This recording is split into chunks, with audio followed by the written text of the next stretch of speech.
I kid you not, that light went on 3 seconds before the show. So here we go. The left always comes through. New lies, new lows. When they go low, they go lower. My new slogan for the left. Two can play their little slogan game. Politics can be ugly.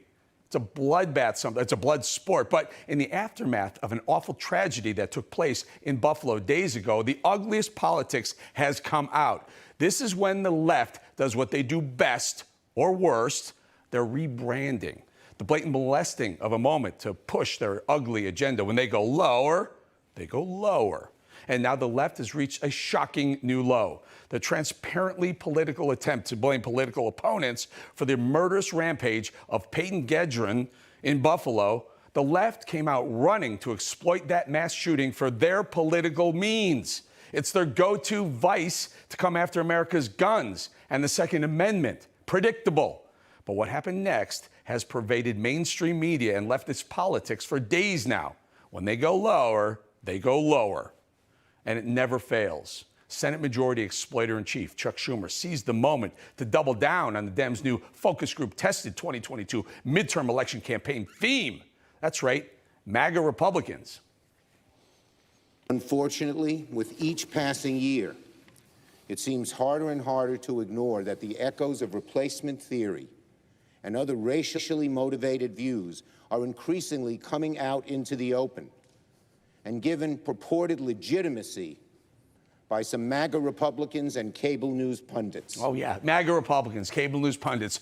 But wait, Chuck, he's not done, is he? Every time MAGA Republicans or pundits vilify wrongly immigrants and call them invaders, every time they falsely claim that millions of undocumented people cast ballots in our elections, every time loud, bigoted voices bemoan the disintegration of an imagined classic America, the subtext is clear.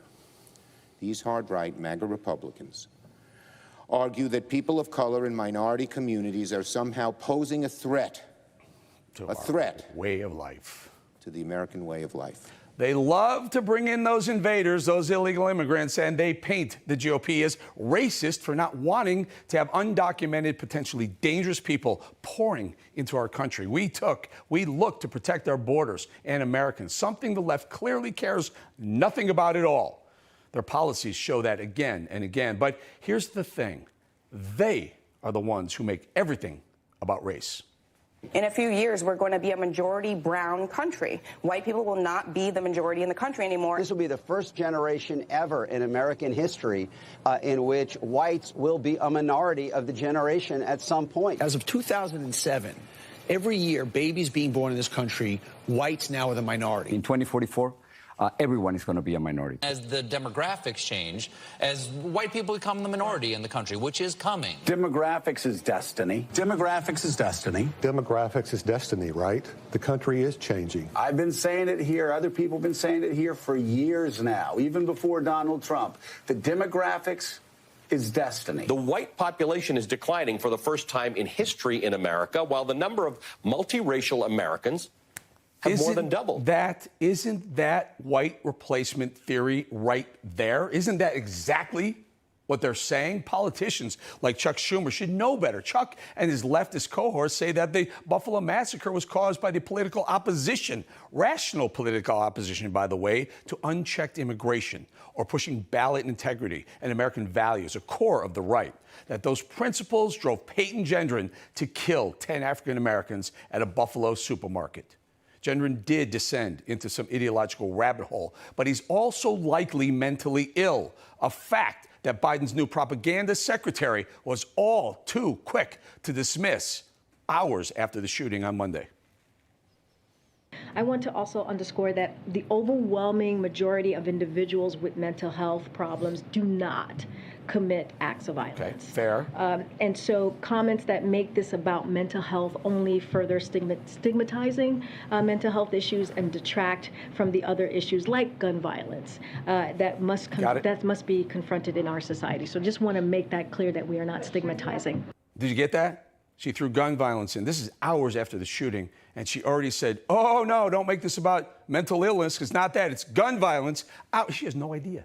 She has no idea. And what she didn't know came out just a few hours after that. A reminder that Gendron has spoken about shooting up his high school. The school referred him to the police, who referred him for mental counseling. But he fell through the cracks. So rather than coming after guns or blaming all Republicans, the question is, why did so many fail to protect the community from a young man with mental illness who professed his will to be violent? As for Gendron's manifesto, it was filled with racist, sure, but also anti-Semitic rhetoric. But it also contained rants against conservatives. This young man was deeply troubled, and what happened was a horrible tragedy, but the idea pushed by the left that Gendron carried out a mass shooting because of anti-immigration initiatives or because of a single congresswoman or a single conservative news pundit, it strikes a new low. And it's also outright preposterous, by the way. When they go low, they go lower.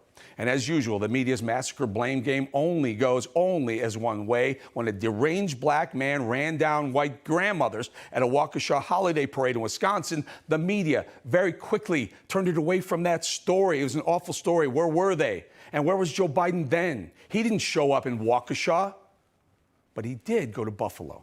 That worked into his busy napping schedule. When a progressive leftist, a Bernie Sanders supporter, nearly killed Congressman Steve Scalise at a baseball practice in 2017, no one with any common sense blamed the anti-Republican, often violent rhetoric of the left for the violence. It was the gun, right? It was the gun. No. There you go, right there. It was him. Because you know who's responsible for that incident? The man who pulled the trigger, not the gun. And no Washington Post. It wasn't an SUV that drove into the people in Waukesha. It wasn't an SUV. It was the man who drove the vehicle. This is classic deflection by the racist left. In fact, white replacement theory is a feverish claim that shouldn't have a place in our politics. It promotes their obsession with race that is terrible and divisive for the country, both politically and culturally. And yet, the left keeps on doing it. So we live in a country where the demographics are changing. It's becoming less white. Correct. Okay. You'll be announcing that we're calling the 38 electoral votes of Texas for the Democratic nominee for president. It's changing. It's going to become a purple state and then a blue state because of the demographics, because of the population growth. The growth in Texas has been almost entirely driven by non-white population growth, mostly by Hispanic and Latino population growth. The idea that, whites will not be the majority, I mean, it's an exciting transformation of the country. It's an exciting Behold, evolution. Anderson Cooper and the rest of the liberal leftists. When they go low, they go lower. The left wants to use replacement theory as a stigma to smear as racist anyone who doesn't like open borders or critical race theory or their hyper-race consciousness. And now they want to claim that Republicans and mainstream conservatives are accomplices in a racially motivated domestic terrorism event. Well, you know what? Exploiting a mass murder is despicable, but especially when it's a political strategy to hang on to and hang to power in an election year. When they go low, they go lower. I hear the Disinformation Bureau, by the way, the left's ministry of truth, so to speak, is on hold for now, but I get it.